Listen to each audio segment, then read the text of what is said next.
Good evening, everybody. Welcome to the City of Cupertino Objective Design Standards Community Workshop. My name is Greg Goodfellow. I'm with PlaceWorks Consulting, headquartered in Berkeley.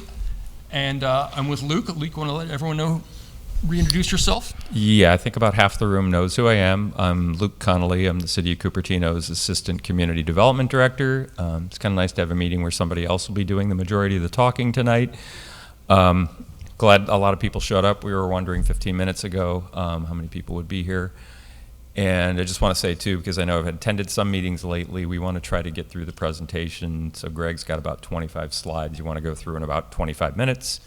There'll be question and answer after then. So if you have any questions up front, if you can just hold them until we get through the first part of the meeting, I think it would go a little easier. So anyhow, we'll turn it back to you then, Greg. All right.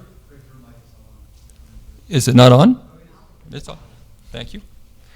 All right, so we are going to open up a PowerPoint presentation, and we should get to the beginning of that presentation. Sorry, everybody. All right, this is the opening slide. And as Luke mentioned, there's really three key parts, and I'll go through our agenda, of course, in more detail, but I'm going to do an introduction to the background of objective design standards, why the city is studying them and looking to adopt them. And then there'll be a quick Q&A session with some more answering your technical questions about what objective design standards are, et cetera. And then the primary component of this workshop is a design preference open house where virtual and in-person attendees can answer questions about their preferences of key design topics. For virtual attendees, you can use the chat function to ask questions during the Q&A session, and we ask you to keep those two chats, and you can see here where to type the message. I'm sure many people are familiar with this process. All right, a quick agenda tonight. We'll go through a quick welcome slide so you can meet my colleague Charlie Knox as well as city staff who are here. You should know most of them. And then I'm going to do an objective design standards background and introduction. We'll go through some of the potential objective design standard topics, the types of design issues that standards regulate. We'll talk about Cupertino's existing design priorities because we want to reinforce those with these new objective design standards and stick to the key priorities that Cupertino has in place for the design of housing. Like I said, a Q&A session after that, and then we'll open up the design preference open house. All right, welcome and introductions. Luke, you've just given a quick introduction. Pugh Ghosh, she's in the back of the room, planning manager for the city of Cupertino. She's shepherding this project. Charlie Knox, my colleague, principal at PlaceWorks, is also in the back of the room.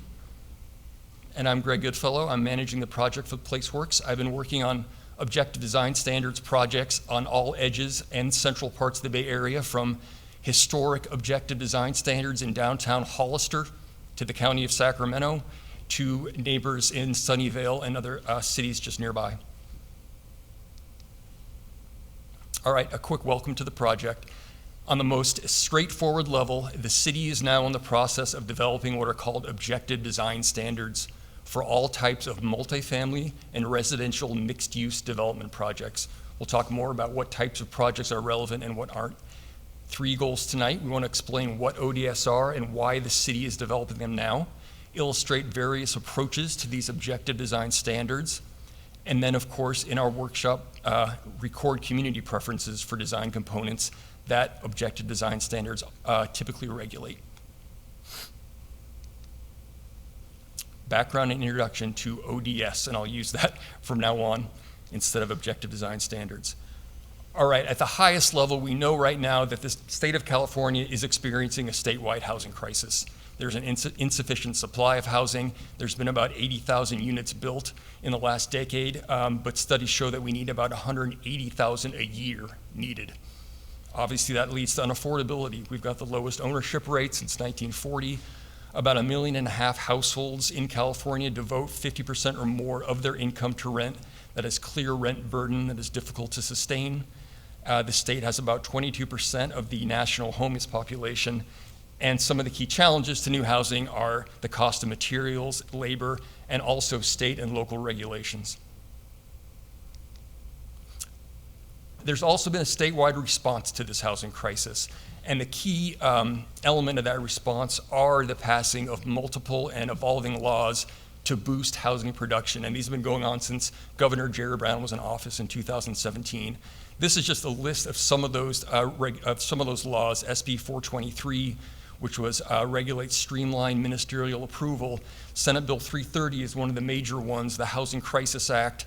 Assembly Bill 2162, which covers supportive housing and streamlined approval for those supportive housing elements, and Senate Bill 9, which is the Housing Opportunity and More Efficiency Act. This is just a small example of the many housing streamlining laws that have been passed in the last decade. A key theme of a lot of this legislation are two that run throughout. First, California needs multifamily housing. We cannot keep assuming that single-family units are going to sustain this demand in housing. And alongside that, discretionary review constrains the production of multifamily housing. There are too many delays involved in the discretionary review process. I'll get more into what discretionary versus ministerial means. That's a key part of objective design standards. And a common provision of this law is that cities can't deny multifamily projects based on subjective criteria, and that, of course, is criteria open to personal discretion. That leads back to what I just said about discretionary review. And this is really laid out most clearly in Senate Bill 330, the Housing Crisis Act, and this pull quote really exemplifies the theme running across these laws. Cities cannot disapprove a multifamily housing project, including through design review, unless it is shown to be inconsistent with objective, quantifiable standards. So what these laws are saying is not that cities need to adopt objective standards throughout all elements of review, but what it's saying is that if they don't have these objective, quantifiable standards, they are losing local control over the ability to regulate the design of multifamily units. So by adopting these objective standards, cities are maintaining local control over design. And I'll get more into that in later slides. As I just said, what these are about is preserving local control. And traditional design guidelines, which just about all cities and counties, all jurisdictions throughout the state have traditionally adopted, they no longer have approval authority because they invoke discretionary review. A guideline that says a house needs to complement the neighboring home, what does that mean? That can mean two different things to two different people. As a result of that, a review based on that guideline can invoke discussion, delay, and the type of delay that these new housing laws don't want to be able to happen. And again, only objective design standards can be used. These are the kind of standards that allow for a checklist type review. Is the window the right size? Is the height of the building, is the shadow cast by the building the exact angle that we're allowing? And in this blue box, what I put here is the definition of objective standards that comes from the law. ODS are standards that involve no personal or subjective judgment by a public official and are uniformly verifiable by reference to an external and uniform benchmark. I know that's a wordy legally statement, but what that means is objective design standards are all across the board. They could be measurements, they can be definable requirements, they can be rates, scores, numeric ranges, required quantifiable options, but they have to lose that soft language that is so inherent to guidelines and that opens up a discretionary review. Here are some examples of that subjective versus objective. The red language is that sort of subjective language that these laws really are requiring us to move away from.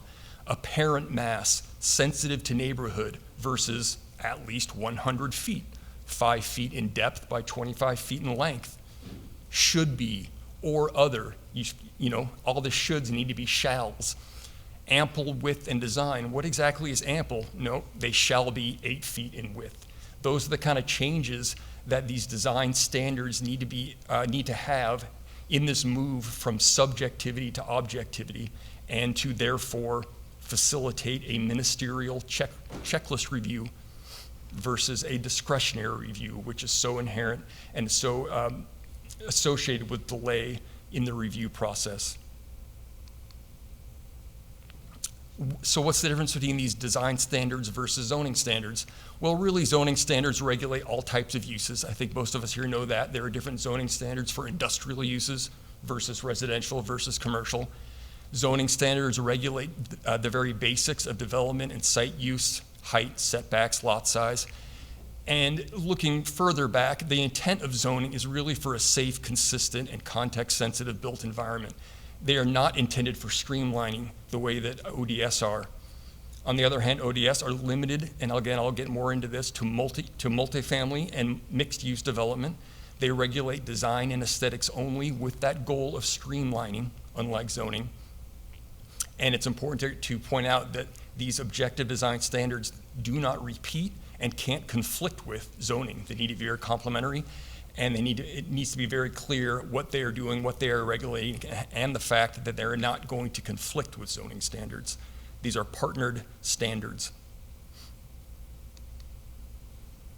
All right, let's talk a little bit more about the types of development that will be targeted with these ODS standards. First of all, it's all multifamily. That's basically 2 or more units in a development, residential projects. That includes the townhome developments that are so popular here in Cupertino and throughout the Bay Area. There's a lot of townhome developments and pipelines throughout the area. And all residential mixed-use projects, those are the retail stores on the first floor, topped by 2 to 3 floors of apartments, that have at least 30% of their square footage dedicated to residential use. What are not subject to these ODS are single-family homes, non-infill sites. Those are more rural sites that have less than 75% of their perimeter that is developed.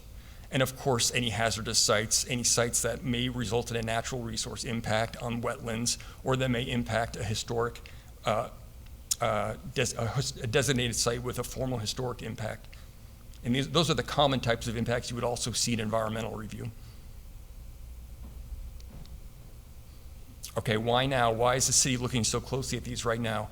On the biggest level, of course, it is to be consistent with all the legislation that I just went through. Without these, the city cannot maintain control over its design. But in terms of why, literally this month and this year that we're diving into this, it's to support new housing element policies and strategies, which are so based on this legislation and this housing crisis as well. The housing element calls for the review and revision of multifamily housing design standards. The housing element calls for the implementation of design standards for disabled and universal access. That's something we'll look closely at. And the housing element wants to promote innovative open space designs for multi-generational households. Multi-generational by definition means multi-unit and multifamily. And so we'll look closely at design standards for those more innovative households. And the other reason that this is so important to get these studied and adopted is because Cupertino has such an active pipeline. There are a lot of different types of multifamily and mixed-use housing projects in Cupertino's pipeline. Mixed-use projects, high-density townhomes. There are combined townhome and single-family developments. There are multifamily condominiums. So by adopting these standards, the city will be able to implement its design priorities with a level of control that it doesn't have with its existing subjective design guidelines. All right, so you've heard, I think, a good overview of the laws and the background of ODS. Now let's look at some of the topics that ODS typically regulates and approaches to objective design standards. This is just a quick list of some of the basics. Most objective design standard documents cover site planning. That's the closest you'll see to typical zoning standards. They're not the same, but they are more site-based. They look at building form and articulation, building details, everything from color to facade tinting, et cetera, roof form, ground floor design and pedestrian interface, parking and services. It could be parking structures as well as surface parking, open spaces, and landscaping. Those are really the key bullets for the types of topics that ODS cover. And they are different in every city. Every city has different priorities. Every city wants to take it to a different level of detail. Some cities have truly found that a more simplified ODS document gives more flexibility to the architects and the designers who cities trust and who want this to be able to maintain their control. Other cities have found that they're more comfortable with a very rigorous, detailed set of standards to give them an optimum level of control. Some of the ways, inherently, ODS documents are very graphic. They have a lot of illustrations and figures. Some of them could be these typical site layout graphics, and these would cover more of the basics of parking layout, services and access, open space. So you can see very simplified types of illustrations here, which point out required elements or distances, etc. You'll also see a lot of axonometric, which is just a fancy term for more of a 3D viewpoint. These would be more typically associated with building form and massing and volume. You know, what are the scale of buildings like? How is roof design and roof angles regulated? So very often you'll see these 3D graphics in ODS documents.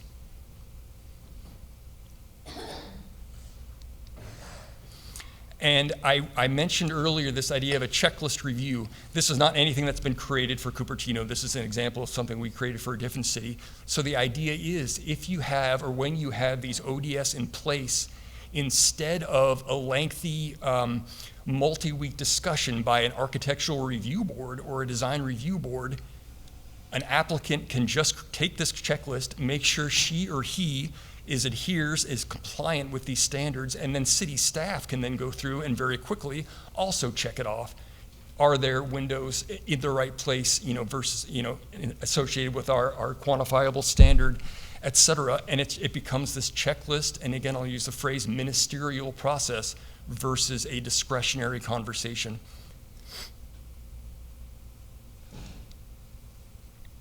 All right. A key part of this that I want everyone here to understand is these standards are not going to replace Cupertino's longstanding design priorities. What is important to us at PlaceWorks and very important to city staff here is that we take what we know about Cupertino's existing priorities and adapt them to these new standards. And so the first thing I did was a very in-depth review of the city's existing design direction. And the city has an amazing history of design values. And this is everything from its general plan strategies, which calls for plan sites to enhance streetscapes, to promote diverse architecture and articulation, to design active building frontages that invite pedestrians, to link blocks, boulevards, and nodes in safe, walkable ways, and to reduce the visual impact of parking on sites. These are just few of the priorities that are laid out in the general plan that we at PlaceWorks, working closely with the city, will adapt to these ODS. There's also some amazing and some very well thought out design strategies and specific plans in the city. Priorities to screen unsightly building features. Let's put nice landscape buffers around transformers and things like that to allow for special architectural features, to design livable, common, private, and open spaces, nice balconies and nice shared open spaces, to promote a variety in building facades.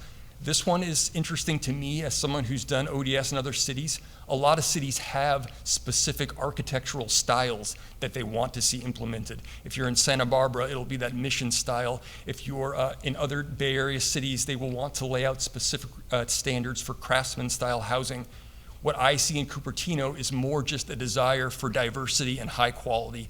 And so I know that one of the first discussions I'll have with staff who's put these together are the best ways to create standards for that diversity, as opposed to just adhering to a single architectural style, which I think, you don't have to drive far through Cupertino to see that diversity is important.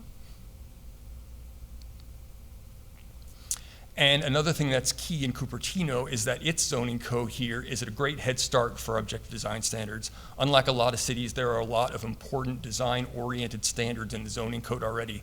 For building step backs, that is not the same as a setback. I'll make clear, a step back is, on that third floor, let's go back 30 feet. On the fourth floor, let's go back another 30 feet. So the visual mass of a building isn't a huge blocked facade. There are standards for visual privacy, standards for balcony and open spaces, vehicle entryway limits. There are standards specific to townhomes, and there are standards for building glass and lighting, which are not in a lot of zoning standards. So a lot of the work is done here in terms of laying out priorities and starting on developing these design standards. All right, I know that was a lot of information.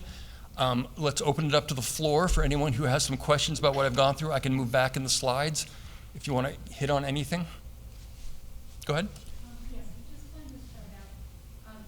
The city of San Jose is currently going through this. Mhm. There were some articles that were quite disturbing.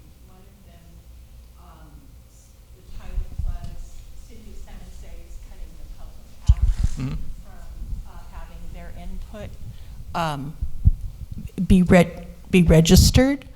And a staff member from San Jose was quoted by the article, I think it was in the Mercury, that the input from the public is subjective and it slows down the process. I can tell you right now, I really had struggled over the years, and that our staff has tried really hard to explain the difference between objective and subjective, and I just had never really gotten it, but I got it. And I felt completely devaluated. I felt like that no one valued the input from the public. I mean, this is a staff member in San Jose, which is fine, but this was quoted in a newspaper, and I got it. I understand what subjective is versus objective, and I find it objectionable. I find it demeaning. It completely cuts the public out, and I'm very, very insulted. And I'm sorry if I seem, I'm not particularly confused, but I'm very, very hostile. It has nothing to do with you all. The fact that I finally understand what it is, it's, to me, it's demoralizing. It seems to me that someone else is coming in and telling my city that we're not good enough to make decisions about what is to be built here. And we've been building things for 25 to 30 years.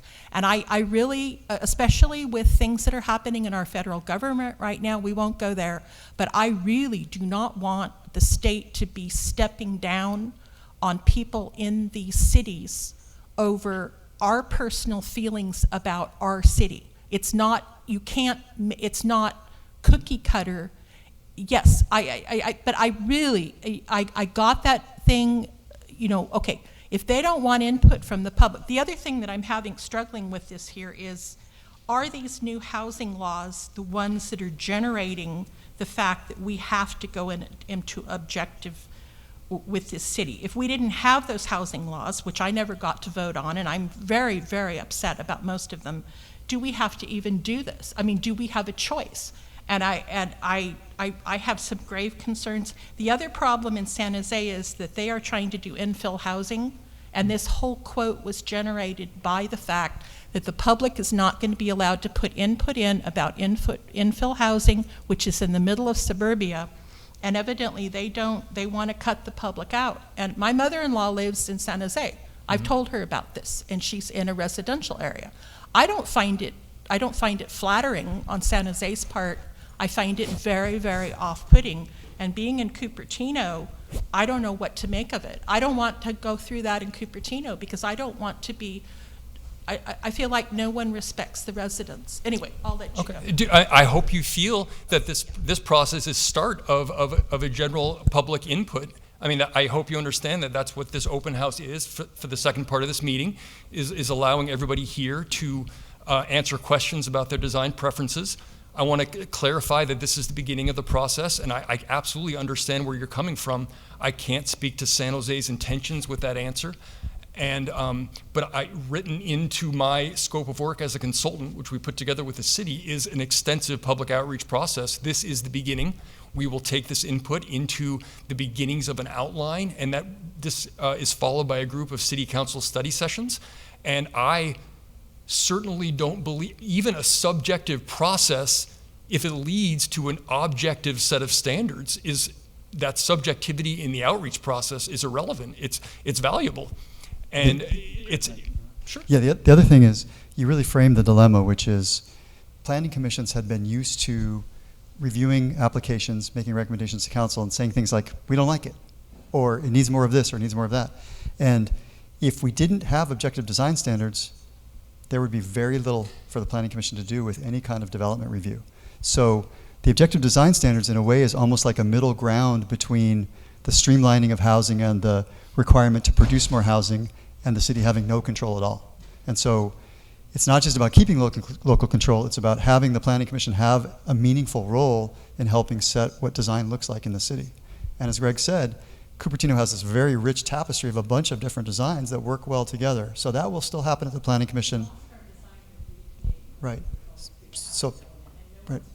So the Planning Commission now has that authority, and objective design standards is basically, I don't want to say it's all they have left because the pendulum swings and there will be other changes in state law. But for now, what Greg has described and the kind of measures the city can take are really going to be the place where the Planning Commission has control over what development looks like. And if we didn't have them, there would be very little. Let me just add one thing to what you were asking, Jennifer, too, what Greg already touched on. We're having this meeting to kick off tonight because we want public input. So this is the first of many opportunities. Second, do we have to have objective design standards? You don't have to adopt them, but if you don't have objective design standards, you won't have any enforceable standards. So that's really a point of getting local control back.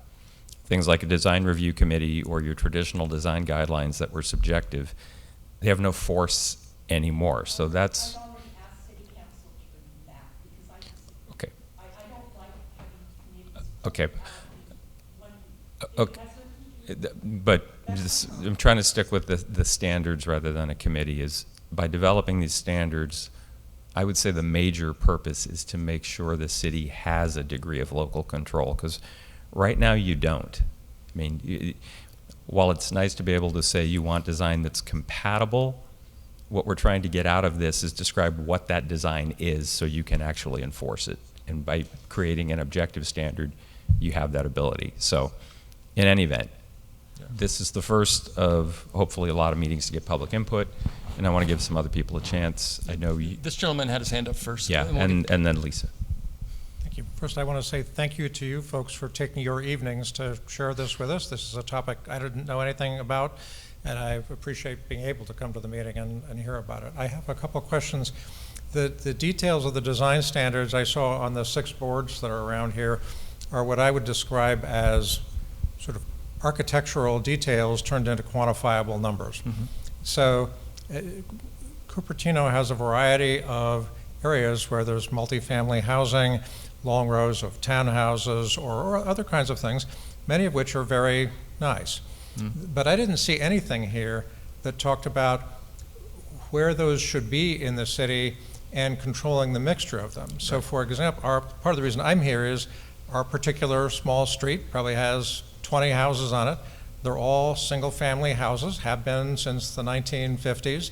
That's why we bought in 25 years ago. Yeah. One of those people who built a house back in the 1950s died, and one of their children that inherited that, who doesn't live in the area, said they can make the most money by suddenly putting up something with 14 units. Yeah. The issue is not, how are they designed nicely? Do these meet these standards? The problem is there shouldn't be a 14-unit residential block put in the middle of a neighborhood that's all single-family houses. I understand if you want to be able to have things that are a duplex or something where you take the density up some, but is there a way that these can be set up so that if you have a separate area where you're building a whole series of multifamily buildings, sure, they can be 4 or 5 stories high, have the appropriate parking, and frankly, we should have things like that in Cupertino. But there should also be areas where there can be single-family homes and not have some developer come in and say, I'm going to buy that lot, and I don't care if it screws up the neighborhood, I'm going to make my money. Yeah. And then everybody else that owns a house on that street, the value of their house goes down because somebody came in and said, well, it met these standards, and the standards have nothing, from what I can see, none of the standards that are proposed have anything to do with quantifying the mixture in a local zone. Right. So if you're on a particular street, I would like to see, I understand they need to be quantifiable, but I would like there to be a design standard that says that a new multifamily unit can only be at most twice the density of the let's say 10 surrounding properties, right, or something like that. So it allows the density to go up, but not to build like a high-rise apartment in the middle of a bunch of single families. Is there a way that we could add something that addresses that issue of controlling the density. So if you want big buildings, great. Find a lot someplace and do that where it's off in the middle of a park of shopping centers and stuff like that. But don't put it in the middle of a neighborhood where you have single-family homes. Well, the basic answer to that is density and where certain land uses occur is in the general plan land use map. And so these are not, you're correct in that these don't regulate density or location at all. That is all regulated in the general plan, and that that process of developing the housing element and identifying sites where multiple unit housing can go was all a part of the housing element update. And even beyond that, I mean, housing, where land uses occur and the intensity and density of those land uses, that is all regulated in the general plan. So you're correct, these don't cover that at all, these objective design standards. Well, could they though? Because, I mean, you're asking for input on the Well, standards, and part of my input is you're missing a key component, which Well, is yeah, the density and that issue. component- And I don't think the general plan has been working very well because somebody's been getting away with it in our neighborhood, and apparently they're being allowed to go ahead with it, and nobody in the neighborhood, somebody finally found out about it, and now we're raising a ruckus about it, but we should have been told ahead of time. There was no consultation on any of that, and it was apparently okay by whatever the current Cupertino process is. So I guess I'm saying this seems like an opportunity to say we should have quantitative standards. If you're going to have these standards and they're going to be used to regulate whether something can go ahead, and you want quick approval, I understand, but quick approval means you need to put the right criteria in there. So if it doesn't meet the criteria, and I think, to your input, that you're just basically saying I want criteria that match what my neighborhoods want. I want local input, then we have to put it into those criteria. Right. And I would say the criteria you have listed here are kind of details for people building large projects, but if a large project doesn't belong in a neighborhood, there needs to be something added to these standards that prevents something being inappropriately placed in a neighborhood. So I would say Okay. you have a lot of nice details here. They look like they were written by a developer to get quick approval on large projects. They don't allow for neighborhoods that don't want those large projects to have quantitative criteria to block them, which is what, we've been here for 25 years. That's part of, we're fine to have that exist in Cupertino, but you should have certain areas that are high density housing and other places where people can have single family homes and not have the value of those homes be substantially ruined by somebody coming in and putting in an inappropriate construction in the Okay. neighborhood. I understand your question. Luke, do you want to say something about the housing element process? Yeah, well, and just, you have the general plan and the housing element. The housing element is part of that, as is the zoning ordinance, which regulates the use, the density, the scale of buildings that can be built. So what we're looking at here is really just objective design standards. It's not development standards or things you're talking about, which are obviously probably the most important level of dealing with land use and development. So we've just spent 2.5, 3 years going through the housing element. I'm assuming one of the sites you're talking about was probably a housing element site, so the density went up. Okay.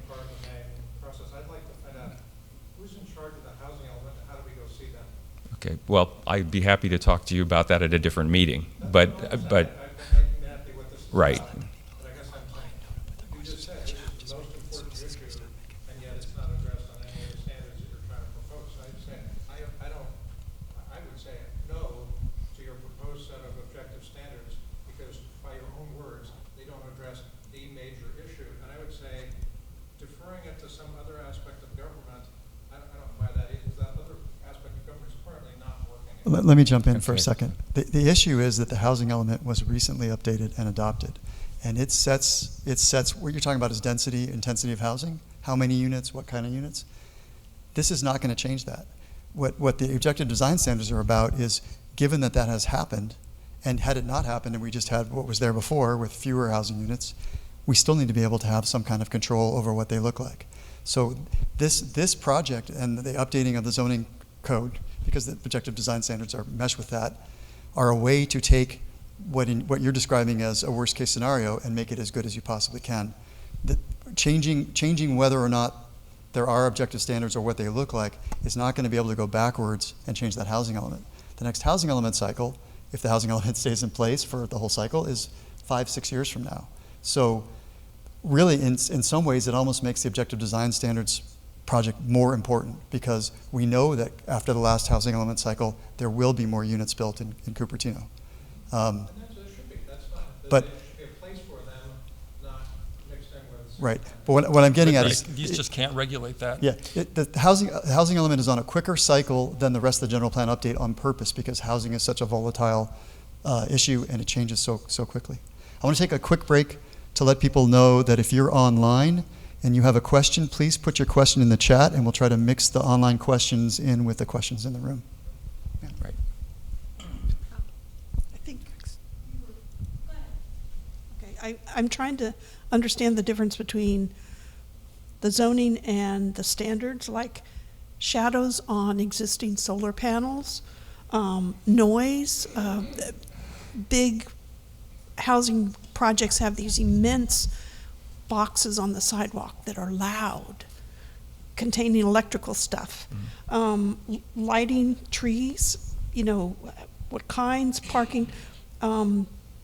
The windows on the side, we're getting closer and closer. Can we say they have to be high? They can't.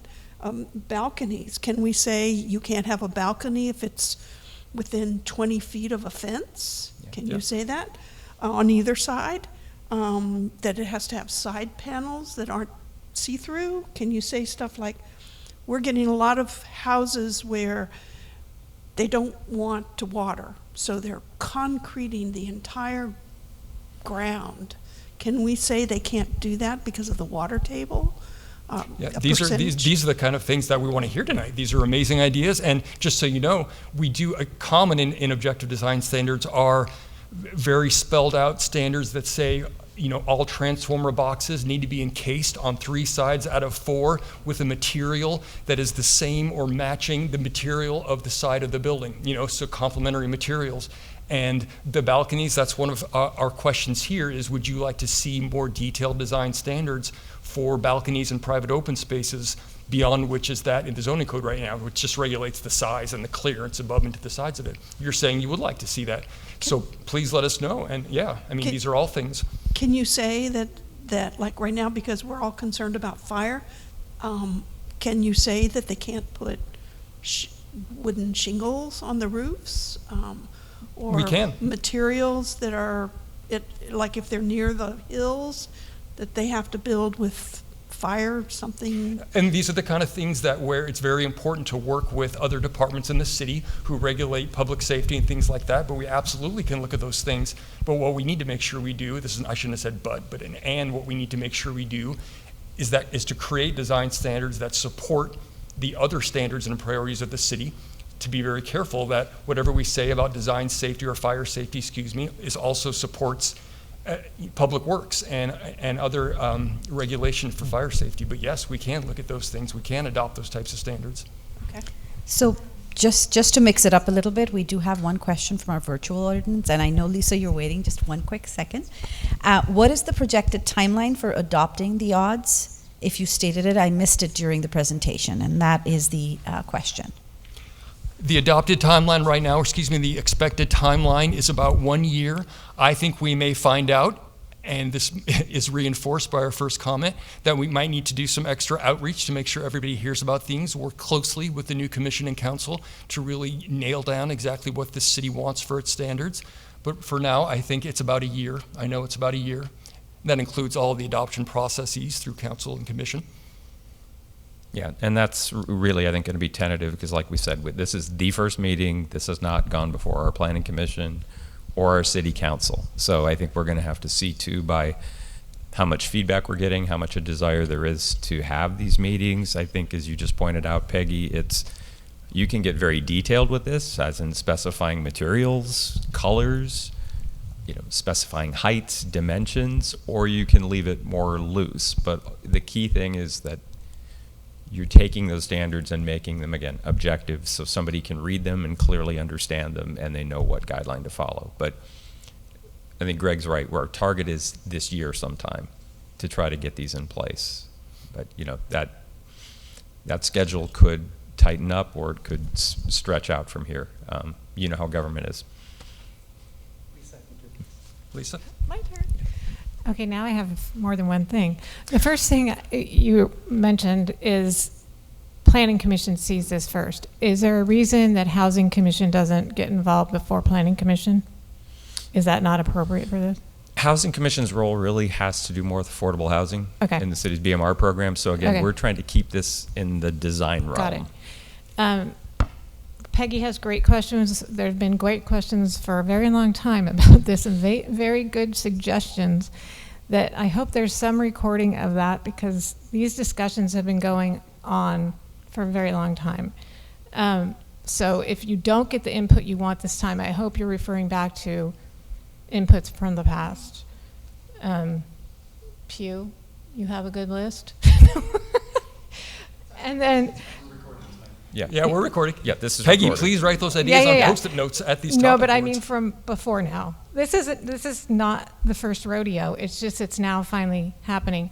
And actually, just one more question, no comments at this time, but I'm wondering how long PlaceWorks and staff have been working on this prior to this meeting. Well, what we've done so far, what I've done is, and this is to really ensure that I understand the city's design priorities, I worked on this basically very detailed, very huge review of all the existing design standards in the city, and I created a report for Luke and Pew where I laid out every single statement about design I could find in all the old specific plans, in the old general plan and the new general plan, and I organized them. I have a spreadsheet in my office where I looked at the topics and the standards, and I put that report together for Luke and Pew, and I distilled that into a series of priorities that I really found is important in this city. And those are some of the ones I put on my slides, not all of them, because it would have been way too long. That's the only work we've done. And then we've had some in-person meetings where we've talked about biggest picture, like how could this be laid out? What do we, and the more boring stuff, is it going to be embedded in the zoning code or adopted by reference? Things like that. But that's the only work we've done. Okay, well, It's largely been since I the housing element too. So Right. yeah, because that. Well, and I appreciate that, and I would, not knowing how much your costs in our very poor city right now, this is one consultant and one project we're definitely worth having. So keep up what I hope is good work. Hi, Charlie. I'm in the same position as this gentleman over here. Well, not exactly the same. You only get 14, we get 51 houses or house. And what my concern is that it seems as though it was applauded that the units could be a full story higher than what we are, thus blocking our existing solar panels, et cetera. So now we're going to be paying more for electricity. And what seemed like the lack of concern for the fire, a lot of what happened in Southern California was with regulation of needing internal fire extinguishers or sprinklers, thank you. The water supply just sucked up into those. The sprinklers are great, but we need to make sure somebody is looking at to make sure there's enough water to sustain that, as well as the existing homes. I've been here for 26 years. And the other thing that I didn't really see is setback between existing homes. These things they're building, the monstrosities, are going to be 6 feet from my house. And they're going to be looking into our bedrooms and our backyards, et cetera. So I appreciate that in these slides you have a spot that says disapprove. The original housing element, when we went, there were similar boards, and there was nowhere to say that you objected to any of it. It was all happy-go-lucky, yay, you must be happy. We do need more housing, there's no doubt about that, but we need logical housing that fits where it's going in. Thank you. No, and I'm sure you've heard throughout the housing element process that what the city is doing is responding to its state-given allocation of units. And so I know that the city, in developing the housing element, if you felt like there was an applaud for that process, it was not we want this many housing units, we want these new heights. It was, wow, we figured out a way to deal with this very intense housing allocation of over 3,000 units that needed to be planned for in the city. So again, that goes back to the housing element process versus, all right, we have this adopted, we have to deal with this planning of so many new units. Now at least let's use this process to at least control the design as best we can and get the community's input. You mentioned setbacks. That is something that's more in the zoning code versus in design standards. What we can do for privacy is a lot of different, I've worked on ODS where the approach is, windows in new buildings have to be stepped from existing windows, a certain amount, so there's never a direct view line into somebody else's building. Or, windows need to have a certain awning at a certain angle if it is above an existing single-family home. I mean, there are so many creative ways you can do these. And I'll mention one more way is ODS don't have to be a statement with a quantification or a rate. They can be a list of options. That might sound subjective, but if you have to choose 2 out of the 10 options if you're a developer, then you're objective. So you can offer flexibility. One that I think of in Sunnyvale was a transition space between an entryway and the street where you want residents of a new multi-unit building to feel like they have some privacy for the sidewalk. So we offered 6 different ways. One of them was a specially paved walkway made with pavers that matched the building. One of them was an inset portico with walls that stuck out, I forget what it was, 2.5 feet from the stairs. So, a designer had to pick 2 of these out of the 6 to make sure that entrance to this new multi-unit building offered privacy both to people on the street and to residents. So there's just so many creative ways you can create objective standards that aren't just, you've got to be 35 feet tall, done. So keep that in mind too. And thank you for your question. Sir? Okay. Yeah, I understand from what you're talking about, right?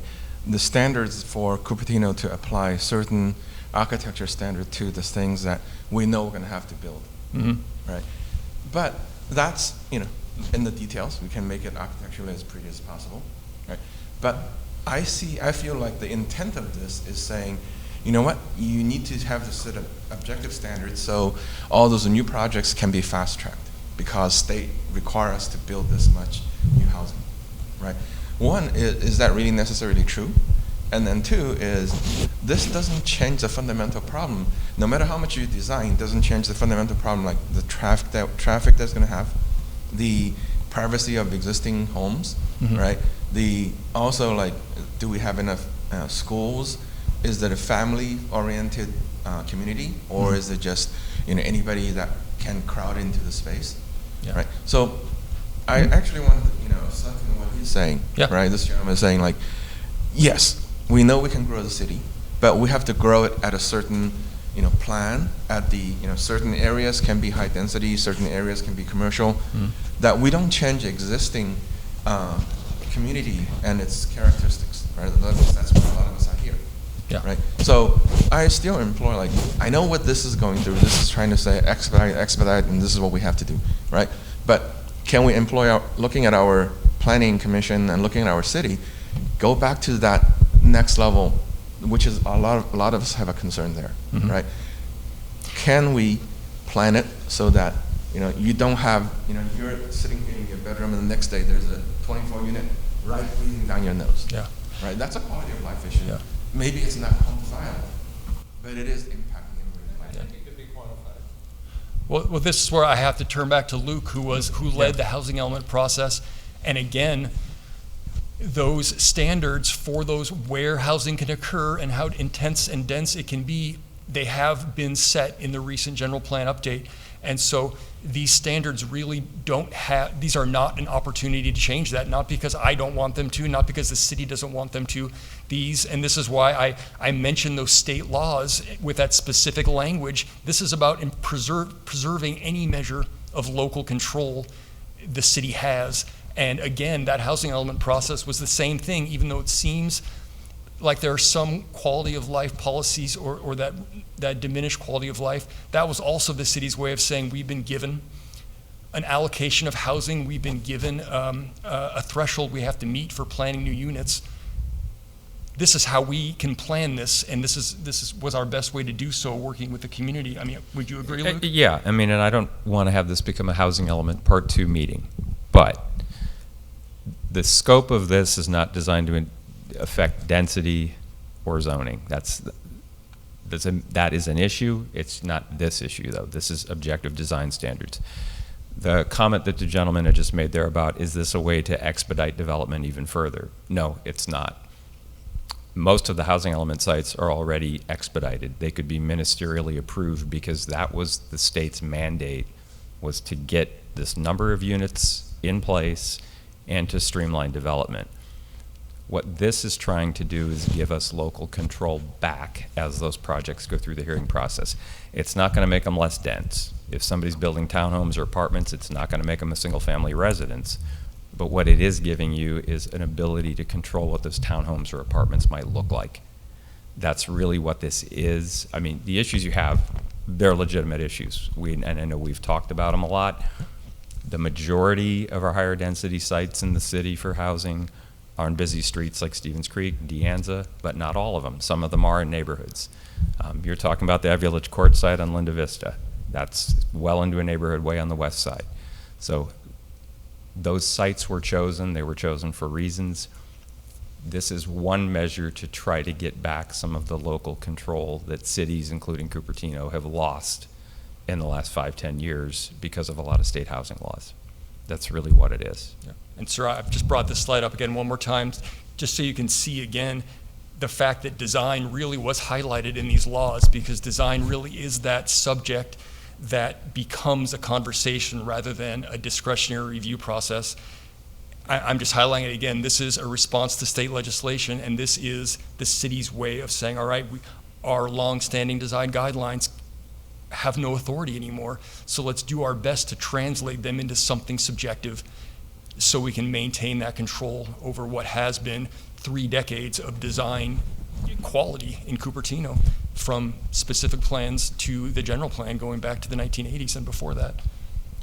You all have talked about ministerial before, and we have sort of understood it.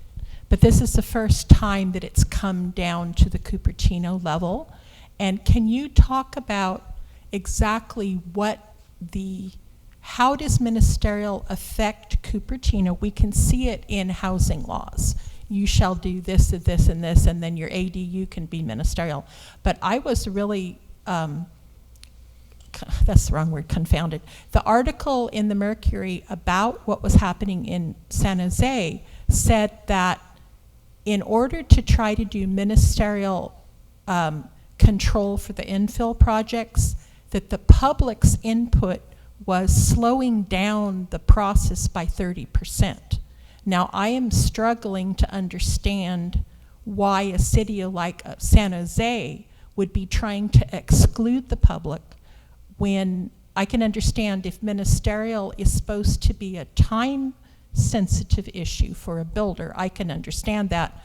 But to me, actually quoting to the Mercury that the public's input is a burden and slowing down the building process is like a double-headed knife. It sounds to me like the city of San Jose was under a lot of pressure to get their ODS adopted. It wasn't an issue of public input into the ministerial process. It was just, and I don't condone this whatsoever, but it does sound to me like they felt like a lot of cities are, they felt under the gun to get their objective design standards adopted to maintain that control, and that was somewhat of a poorly HCD had worded denied response, their obviously. certification 5 times. So yeah, they were under the gun. But can you just talk about what is the goal of ministerial for Cupertino?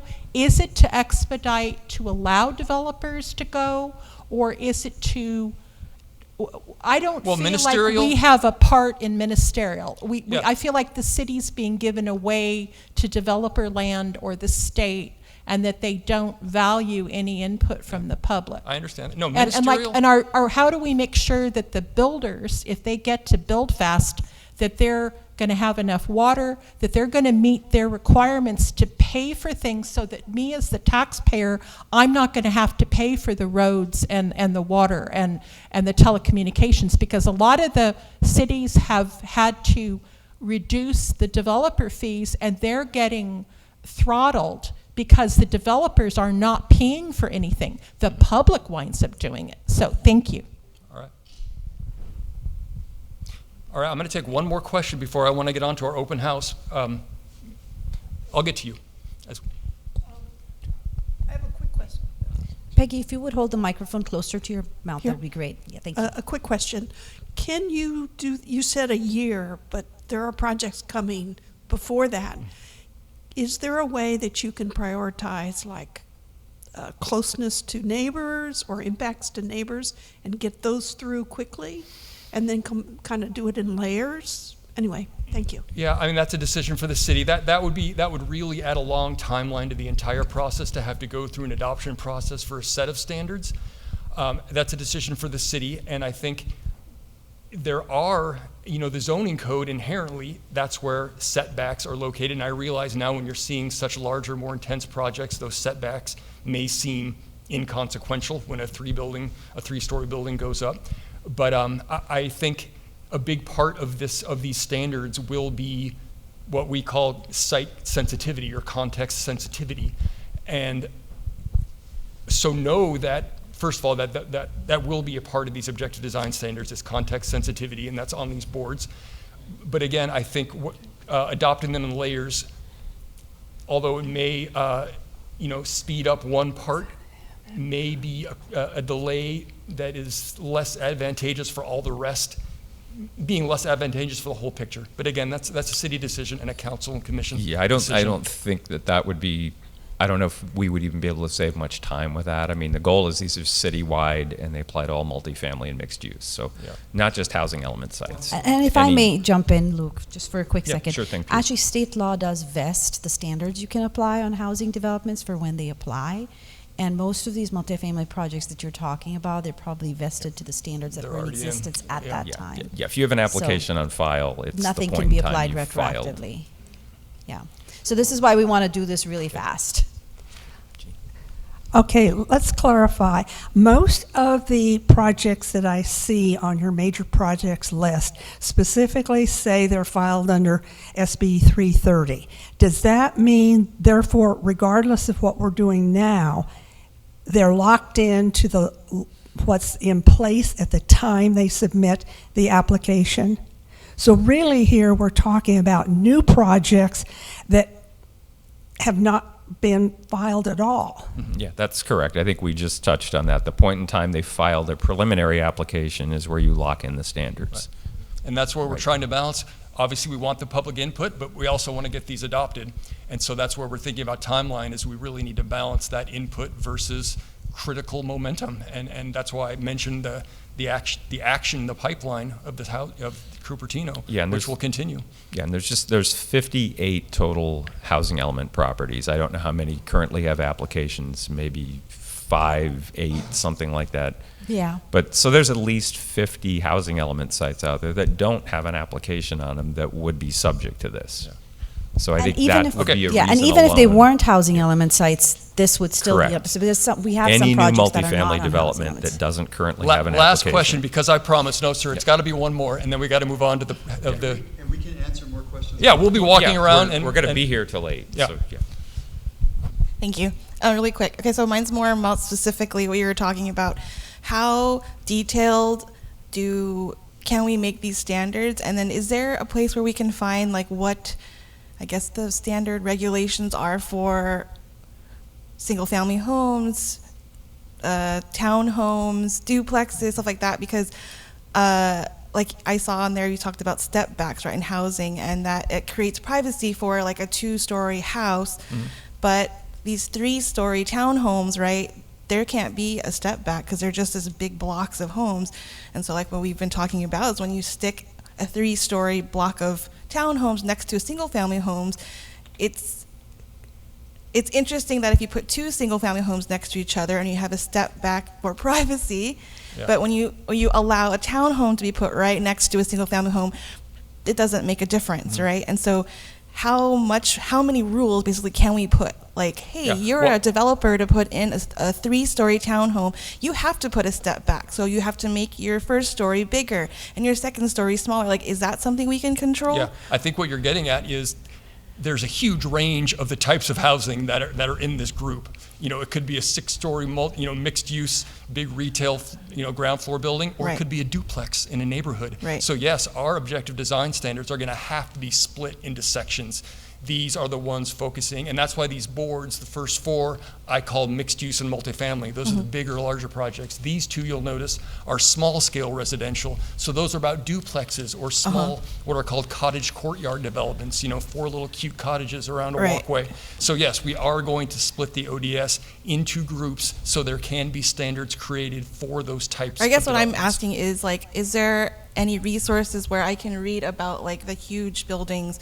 What can we control? What things can we have input on what the design is architecturally and stuff like that? Well, that well, we I can think influence? my hope is that these boards will give you an idea. These are all the types of topics that we Uh-huh. can control, and they are everything from accessing a site, how wide a driveway should be, to volume and massing. Should we force big notches into buildings so they don't seem like a big wall of angry windows? So please look through these. These are all, not all, these are just some of the types of topics that we can control. And if we get your input, we know, hey, we better control those And things. then I was also wondering, I wasn't quite clear one of the slides. Is parking part of the design standards? Like, Not when they the have amount to of design? parking that needs to be, that is required, that's zoning. But Okay. certainly parking structures, the buffers that should be around them, the type of lighting. It Okay. can't be, we don't want big uplit, lights around our parking garages. Let's require materials that match the building, not just a massive concrete facade. So Okay. yes, parking and parking layout. We can talk about landscaping and parking lot islands. We want this many trees per square foot, things like that. I Yes. see. Okay, thank you. Yeah, so we are going to get into, I'm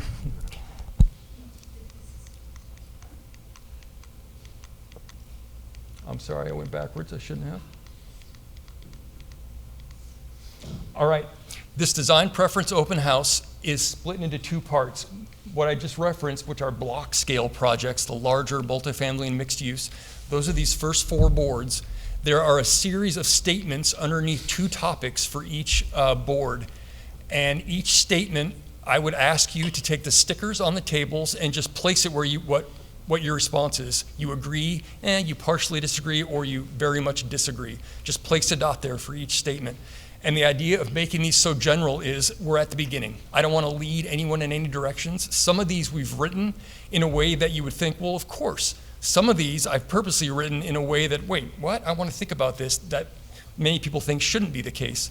So think about each one. I can't cover every topic on these, but these are a lot of the main topics and the types of standards that show up in ODS. And so the first board, and I have this here for our virtual attendees because I'll open up a poll. They're going to see the same statements virtually that you see on these boards. And so just feel free to cruise around each board, put your dots. There are post-it notes for the bottom parts with other notes, and there are actual comment cards that you can fill out if you have more longer answers that you want to add in, or more input that you want to give to the city. So for those of you here tonight, just do it at your will. Cruise around, talk. We'll have staff here to answer questions. For those of you online, this is where we'll pull up the polls. And 1 second. It looks like the first has already been up. You're not seeing this, but those online are. They're seeing the same questions. So please, right now, stand up, cruise around the boards. We only have till 8 o'clock. Of course, we can stay a little bit later. Everybody, this is Greg at PlaceWorks. Thank you for coming. We are going to close out the meeting now. It's about 8:15. Thank you so much. And we are going to create an online survey with these polls to allow people to revisit them and allow others to take the polls. So we'll keep an eye out on the city website where we'll also be putting the materials from tonight. Thank you so much. Well, thank you, Greg. That was